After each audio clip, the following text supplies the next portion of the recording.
더불어민주당 내에서는 잠시 뒤 귀국하는 송영길 전 대표의 탈당에 대한 평가가 엇갈리고 있습니다. 돈봉투 의혹 검찰 수사 선상에 오른 윤관석, 이성만 의원도 거취를 결단해야 한다는 당내 목소리까지 나오고 있습니다. 여당은 송 전 대표 탈당을 임시 탈당이라고 깎아내리고 돈봉투 의혹은 집단 범죄라며 총공세를 이어가고 있습니다. 국회 연결합니다. 조성호 기자. 네, 국회입니다. 네, 송영길 전 대표 귀국에 이제 1시간 정도 남은 것 같습니다.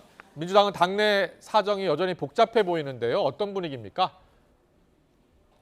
네, 민주당 내에서는 송영길 전 대표가 파리 현지에서 진행한 탈당 기자회견을 두고도 평가가 엇갈리고 있습니다. 앞서 송 전 대표를 두고 무력이 적은 사람임은 보증한다고 언급했던 김민석 정책위 의장은 SBS 라디오에 출연해 사실관계에 대한 것은 이제 시작이기 때문에 언급하기에 적절하지 않다고 말을 아꼈습니다. 그러면서도 송 전 대표의 탈당 결심에 대해서는 쉽지 않은 결정이다, 무겁게 본다 이렇게 평가했습니다. 들어보시죠.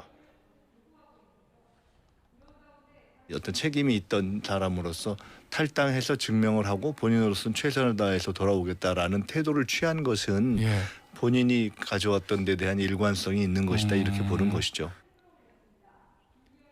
반면에 비주류인 이상민 의원은 CBS 라디오에서 송 전 대표가 돈봉투 의혹을 모르는 일이라고 한 것에 납득을 잘 못하겠다고 했습니다.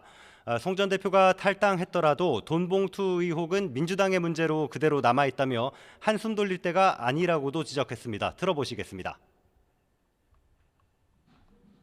진실과 책임이 핵심인데 그건 하나도 달라진 게 없고 뭐 탈당했다고 그러는데 그건 뭐 탈당했기 때문에 한숨을 돌린다고 한다면 그건 꼬리 자르기 아닙니까?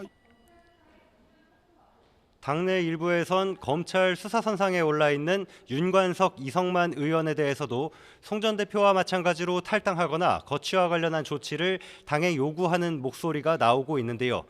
권칠승 수석대변인은 오늘 최고위원 회의를 마친 뒤 기자들과 만나 송 전 대표가 입국하면 상황 변화가 있을 것이고 사건의 실체와 내용에 대해서 기다려보는 게 맞지 않나 싶다고 신중한 입장을 드러냈습니다. 민주당은 오후에 고위 전략회의를 열어서 송 전 대표 귀국에 따른 후속 대응책을 논의할 걸로 알려졌습니다. 국민의힘은 돈봉투 의혹 관련해서 계속 비판의 수위를 높이고 있죠. 네, 연일 총공세를 퍼붓고 있습니다. 국민의힘 김기현 대표는 최고위원회의에서 송 전 대표 기자회견에 대해 핵심은 외면하고 감성에만 호소한 파리 심파극이라고 깎아내렸습니다. 민주당의 심각한 도덕 불감증을 다시 한번 확인하는 계기가 됐다고 목소리를 높였는데요. 송 전 대표의 탈당에 대해서도 이른바 검수완박 처리 때 민영배 의원 탈당에 빗대면서 이렇게 비판했습니다. 들어보시죠.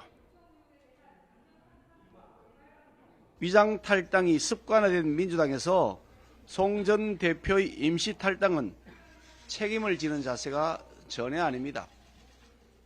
자신으로 인해 집안이 불이 났는데 홀로 애국자라고 강변하는 송 전 대표의 모습은 오히려 민주당의 무책임한 생얼굴을 그대로 보여주는 것 같습니다. 김 대표는 민주당을 향해서도 윤관석, 이성만 의원에 대한 수사를 자진 의뢰하는 것은 물론 거론된 의원들에게 진실을 밝히라고 촉구하는 가시적 조치를 반드시 취해야 할 것이라고 압박했습니다. 윤재욱 원내대표도 송 전 대표가 자신은 전혀 몰랐다고 주장하는 것은 녹취록에 비춰볼 때 손바닥으로 하늘을 가리는 것이고 국민 분노를 더 부추기고 있는 것이라고 지적했습니다. 특히 이 사건은 국회의원 한둘의 개인 일탈이 아니라 수십 명이 연루된 집단 범죄라며 한두 사람 탈당으로 해결될 게 아니라 검찰의 사법적 판단을 기다려야 한다고 강조했습니다.